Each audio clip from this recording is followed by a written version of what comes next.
Hello friends, आज हम आपके लिए लेके आए हैं legal position of the director. Director की लीगल पोजीशन कंपनी के अंदर क्या होती है। काफ़ी सारी पोजीशन होते हैं। इनके अंदर सबसे पहले आता है कि director as a trustee. Trustee के पॉइंट ऑफ व्यू से डायरेक्टर होता है। तो ट्रस्टी का मतलब क्या होता है?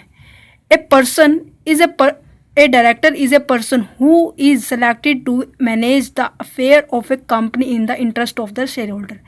ये कहते हैं कि एक ऐसा डायरेक्टर वो पर्सन जो कि मैनेज करता है कंपनी के सारे अफेयर्स, मतलब कि सारी एक्टिविटीज़ जो कंपनी के अंदर होती है। वे सारी एक्टिविटी किसके रिगार्डिंग होगी? वो शेयर होल्डर के इंटरेस्ट के प्रति होगी। ऐसा नहीं होगा कि ऐसे काम किए जाएंगे कि शेयर होल्डर उससे नाराज़ हो जाएंगे। तो ऐसा एक भी काम नहीं किया जाएगा कि जिससे शेयर होल्डर को नुकसान होगा, इंटरेस्ट के खिलाफ होगा। तो क्या है? Affairs of a company in the interest of the share holder, share holder के इंटरेस्ट के प्रति होगा। तो नेक्स्ट पॉइंट कहते हैं कि position of A director is A manifestations of the trust और कॉन्फिडेंशियल। पोजीशन जो होती है ना डायरेक्टर की, वो कैसी होती है, शो कैसे करती है? मैनिफेस्टेशन का मतलब होता है शो करना, एज ए ट्रस्ट होता है, विश्वास होता है, कॉन्फिडेंस होता है कि वो एक अच्छा परिणाम देगा अगर हम उसे ट्रस्टी के तौर पे उसे नियुक्त करते हैं। ठीक है, अब आगे कहते हैं कि फिड्यूशियरी रिलेशनशिप। फिड्यूशियरी रिलेशनशिप होता है कि कंपनी की जितनी भी प्रॉपर्टी होती है वो अपने अंडर कर लेता है। कंपनी के सारे शेयर होल्डर भी उसके अकॉर्डिंग क्या है काम करते हैं, सारी चीज़ें इसके अंडर होती हैं। तो क्या करते हैं कि फिड्यूशियरी रिलेशनशिप के अंदर जितनी भी प्रॉपर्टी होती है फर्म की, उसका प्रॉपर यूज़ करना फॉर ओनली कंपनी प्रॉफिट के लिए, अपना खुद का प्रॉफिट नहीं करना उसे उसकी। ये कहते हैं कि फर्म ऑल प्रॉपर्टी और मनी, फर्म की सारी प्रॉपर्टी और पैसा आर प्रॉपरली यूज़ करना पड़ेगा उसे। ठीक है, उसे कहते हैं फिड्यूशरी रिलेशनशिप। और थर्ड पॉइंट कहते हैं कि first interest is a company. Director का क्या होना चाहिए? एज ए ट्रस्टी के फॉर्म में पहला इंटरेस्ट कंपनी का होना चाहिए, बाद में उसका खुद का होना चाहिए। आ गया समझ में? ट्रस्टी के किस पॉइंट, उसके ऊपर ट्रस्ट होता है और वो फिड्यूशरी रिलेशन की तरह काम करता है। सेकंड पॉइंट आता है कि director as a agent. Agent की तरह कैसे बोला गया है? एजेंट क्यों बोला गया है? क्योंकि कंपनी एक आर्टिफिशियल पर्सन है, इसका जन्म नेचर के थ्रू नहीं हुआ है। इसको चलाने के लिए एक स्पेसिफिक पर्सन चाहिए, उसे वो कहते हैं डायरेक्टर।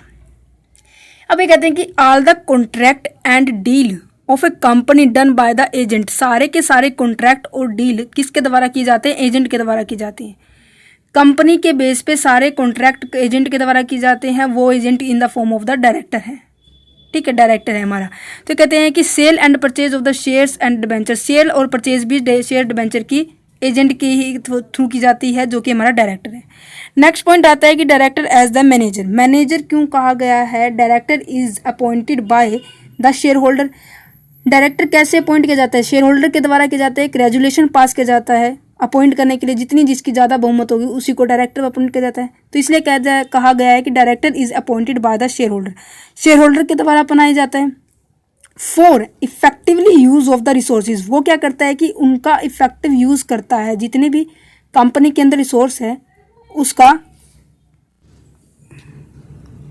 अब नेक्स्ट पॉइंट आता है कि director as an officer. Officer के पॉइंट ऑफ व्यू कैसे कहते हैं कि डायरेक्टर एक ऑफिसर है। Director is an officer of a company.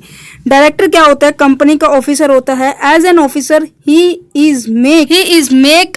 अब यहाँ कह रहा है कि director is an officer a default in the complying with the provision of company. अगर कहते हैं कि प्रोविजन के अंदर कोई डिफॉल्ट कर देता है तो उसको ऑफिसर्स को ही हम पनिशमेंट देंगे और किसी को थोड़ी ना देंगे, क्योंकि सारी प्रोविजन उसी को पता होता है। तो इम्पर्सनमेंट प्लस फाइन, मतलब कि जेल भी हो सकती है और साथ में उसे फाइन भी देना पड़ता है। ठीक है, और नेक्स्ट पॉइंट आता है कि director as a employee. Employee के पॉइंट ऑफ व्यू से कैसे डायरेक्टर होता है?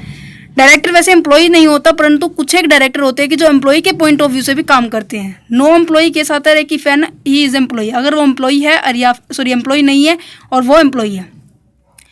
Not receive the preferential right. अगर वो एम्प्लॉई नहीं है तो उसे प्रेफरेंशियल राइट नहीं मिलेगा। प्रेफरेंशियल राइट का मतलब होता है कि रिसीव द प्रेफरेंशियल,